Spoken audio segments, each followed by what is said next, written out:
এই হলো ১২ ভূঁইয়াদের নেতা ঈশা খাঁ। ঈশা খাঁর দুর্গ, যেটা কিশোরগঞ্জ জেলার করিমগঞ্জ উপজেলায় অবস্থিত। জঙ্গলবাড়ির ঈশা খাঁর দুর্গ। এটা হলো একটা ডাকঘর, শাখা, জঙ্গলবাড়ির শাখা ডাকঘর। এটা হলো মসজিদ। এই পাশে একটা বিশাল পুকুর রয়েছে, অনেক বড়, মাশাআল্লাহ অনেক বড়। এবং পুকুরের ওপাশে ঝাপসা দেখা যাচ্ছে, হয়তোবা একটা হাই স্কুল এবং একটা প্রাইমারি স্কুল, এবং বিশাল মাঠ। আর সেই মাঠে এখন ধান শুকানোর কাজ হচ্ছে। এটা হচ্ছে সেই প্রাচীন, সেই ঈশা খাঁর আমলের যে দেয়াল, দুর্গের দেয়াল। এই দেয়ালটা হচ্ছে সেই আমলের দেয়াল, একেবারে ভগ্ন স্তূপ হয়ে আছে উপরের অংশে, এবং নিচে ফাটল আছে অনেক। বাট এটা সেই প্রাচীনটা, অর্থাৎ যে পুরনো যেটা যেটা দেখার জন্য আমরা আসি, এটা ঠিক এই শ্যাওলাপুরে আছে। এবং এইটাই হচ্ছে দেয়ালে অনেক গর্ত, যেটা ইটের খোড়ল, সেটাই তৈরি হয়ে আছে। এবং এটা দেখার মধ্যেই কিন্তু আনন্দটা রয়েছে, যে আনন্দটা আমরা ঠিক এখন যেটা আছে এই পাশে যে দুর্গটা, আমার মনে হয় এটা হচ্ছে, এখানে ভেতরে একটা বাড়ি আছে, ভেতরটাই মনে হয় মূল বাড়ি ছিল। আর এটা মনে হয় বাংলো বাড়ি বা বৈঠকখানা যেটা থাকে ওই রকম টাইপ যেটা ছিল, এটা কিন্তু কাজ করা হয়েছে। আর এই কাজ করার কারণে আগের যে সৌন্দর্য সেটা কিন্তু এতটা আমাদের মনে ধরে না।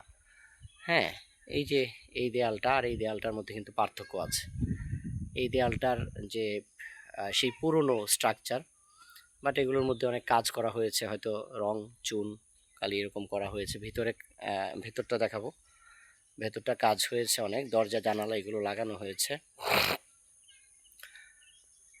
ভেতরে এই যে আসলে মূলটা দেখার যে আনন্দ, সেটা কিন্তু নতুন কাজ করার ফলে সেটা দেখা যায় না। এখন এটা প্রত্নতত্ত্ব অধিদপ্তরের আন্ডারে রয়েছে, সেই জন্যই তারা কাজ করেছে, টাকা দিয়েছে সরকারিভাবে, সেই জন্যই।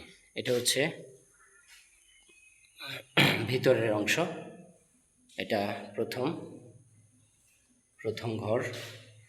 ভেতরে কুঠুরি রয়েছে এরকম, অর্থাৎ এগুলোর মধ্যে হয়তো বাতি রাখা হতো। এই যে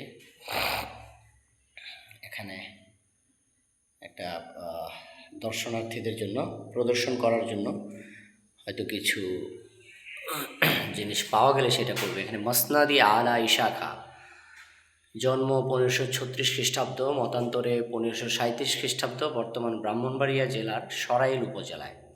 পিতা কালিদাস গজদানি সিংহ, নামান্তরে সোলাইমান খাঁ। এখানে অবশ্য এটা হয়তোবা এটা নিয়ে মতভেদ থাকতে পারে, জানি না। জঙ্গলবাড়িতে অবস্থানকাল 1581 খ্রিস্টাব্দের পর হতে 1599 খ্রিস্টাব্দ। পরগনার সংখ্যা 22টি, দুর্গের সংখ্যা 6টি। দাম্পত্য জীবন, প্রথম স্ত্রীর নাম সৈয়দা ফাতেমা খাতুন ও দ্বিতীয় স্ত্রীর নাম স্বর্ণময়ী। মৃত্যু 1599 খ্রিস্টাব্দের সেপ্টেম্বর মাসে গাজীপুর জেলার কালীগঞ্জ উপজেলা, এরকম। ওইটা বোঝা যাচ্ছে না তেমন।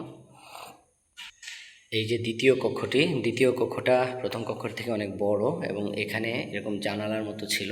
আমি জানি না এগুলো হয়তো বা পরবর্তীতে কাজ করেছে, ঠিক পূর্বের মনে হয় না এটা। এই যে উপরেও কারো কাজ আছে, জানি না। এখানেও প্রদর্শনের জন্য টেবিল রয়েছে, বাট এই টেবিলটাতেও কিছু নেই, হয়তো বা এগুলো পরিকল্পনার মধ্যে আছে, সামনে হয়তো আমরা কিছু দেখব। এটা হচ্ছে বারান্দা,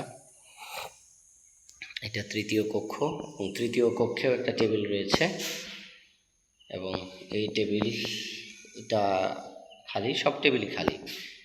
এই যে এটা অবশ্য বারান্দার মতো না, আগের দুইটা রুমের মানে আলাদা করে ঘর ছিল, বাট এটা পুরোটাই কিন্তু বারান্দা না, পুরোটাই একটা রুম এরকম। এখানে বিশাল বড় রুম, এবং উপরে যদি একটু দেখাই, ঠিক এই যে এরকম রয়েছে, অর্থাৎ কাঠের এগুলো দেখা যায়। আমরা বিভিন্ন জায়গায় রাজবাড়ি দেখতে গিয়ে দেখেছি যে সেখানে কাঠের থাকে না, বড় লোহা জাতীয় কিছু থাকে। আমি জানি না সেই লোহা জাতীয়টা কি আগে ছিল না পরবর্তীতে এগুলো সংস্কারের কারণে করেছে। এই যে এগুলো দরজাগুলো বন্ধ আছে। এই দরজাগুলো আমি যখন আসি, আমি 9টার আগেই এখানে আসি। হ্যাঁ, 9টার সময় এসেছিলাম, তো তখন এটা বন্ধ ছিল। পরে এসে একজন লোক খুলে দিল। উনি মনে হয় এখানেই থাকেন ভিতরে ভিতরে বা এটার রক্ষণাবেক্ষণের দায়িত্ব যেহেতু সরকার নিয়েছে এখন, হয়তো লোকের বিষয় ব্যাপার রয়েছে। এই যে এখানে দুটো টেবিল এবং দুটোই খালি। এই হচ্ছে বাইরের অংশ, এবং বাইরের অংশটা উপরে ছাদ, সিঁড়ি নাই কোনো। থাকলে ভালো হতো, আমরা সিঁড়ি দিয়ে ছাদে উঠে যেতে পারতাম, বাট সিঁড়ি নেই। এই পাশটা কিন্তু ভালো লাগছে, এই যে এই পাশটা রং করার কারণে এত ভালো লাগছে না, চুনকালি করার কারণে, বাট এখানে এটা ভালো লাগছে। এটা খুবই চমৎকার, সেই আগের লাল ইট দেখে ভালো লাগে। ঠিক এপাশেই দুটো টয়লেট রয়েছে। একটি পাশের বাম পাশটা আমি দেখাচ্ছি, ও পাশে তো দেখিয়েছিলাম। এখানে ঠিক এই যে উপরে ছাদের, আমার কাছে এই পাশটাকে বেশি ভালো লাগছে। এই পাশের কাজটাই, ও পাশের কাজের থেকে এই পাশের কাজটা বেশি ভালো মনে হচ্ছে। ভালো লাগছে, এদিকে পরিষ্কার পরিচ্ছন্ন করে রাখা হয়েছে। যদ্দরুন খুবই সুন্দর, কোনো ধরনের ময়লা নেই এখানে, পরিষ্কার পরিচ্ছন্ন। এই যে এই দেয়ালটা হলো অনেক একটু ভিন্ন ধরনের। এটা মনে হয় এখানেও হয়তো ছিল, ভবন ছিল, কালের বিবর্তনে যা হারিয়ে গেছে। এখানে অনেক ইটের গুঁড়ো রয়েছে, লাল ইটের। এই যে দেয়ালটা প্রশস্ত অনেক অনেক বিশাল প্রস্থ এটা। এই যে হয়তো এই দিক দিয়ে এটা আরো দূর পর্যন্ত গিয়েছিল। হচ্ছে পেছনের অংশ, এই পেছনের অংশ, পেছনের অংশটা এরকম। জানি না, হয়তো এখানেও ভাঙা ছিল, আমি যতটুকু শুনেছি এগুলো ভাঙা ছিল, এগুলো ঠিক করা হয়েছে। ওই যে ওগুলো গেটিস, বোঝাই যাচ্ছে এই যে মাঝখানে এবড়ো থেবড়ো করে যে ইটগুলো দেওয়া, এগুলো মনে হয় গেটিস করা হয়েছে। এই যে এই পাশে এটি হচ্ছিল মনে হয় তার মূল বাড়ি, এবং এখানে এটা খুব গোল করা এবং খুব চমৎকার, বাট এখানে মানুষ বাস করে, তাই আমি সেখানে ভিডিও আলাদাভাবে নিচ্ছি না। ভেতরে যাওয়া যাবে না, সেখানে মানুষ বাস করে, হয়তোবা তারা ইশাকার বংশধর হতে পারে, বা অন্য কেউ দায়িত্ব আছে যারা, তাদেরকে হয়তো দায়িত্ব দেওয়া হয়েছে, তারাও হতে পারে এখানে থাকেন। তো এটা হচ্ছে আরেকটা বাড়ি, এবং এটা ফাটল ভেঙে আছে, দেয়ালের উপরের অংশগুলো ভাঙা এবং দেয়াল ভাঙা। বাট এটা আরও দেখতে, এটার থেকে আগে যেটা দেখালাম এটা থেকে কিন্তু এটা সুন্দর, বাট এটা যেহেতু মানুষ বাস করে তাই আমরা আর এখানে যেতে পারছি না। ওটার স্ট্রাকচারটাও খুবই চমৎকার, এবং গঠন মানে সব কিছু মিলিয়ে ওইটাই আমার কাছে আকর্ষণীয় লাগছিল। এবং এটাই ছিল মূল বাড়ি, আমি যে জায়গাটা এখন অবস্থান করছি এটাই ছিল মূল বাড়ি। হ্যাঁ, দেখতে দেখতে একদম মোটামুটি পেছনটা ঘুরে এসে ওই যে প্রথম যে দেয়াল দেখিয়েছিলাম সেই দেয়ালের এটা একটা অংশ। আর এই পাশে রয়েছে, অপরদিকে রয়েছে বিশাল পুকুর, সেই পুকুর আগেই দেখিয়েছি। এই তো, ধন্যবাদ সবাইকে।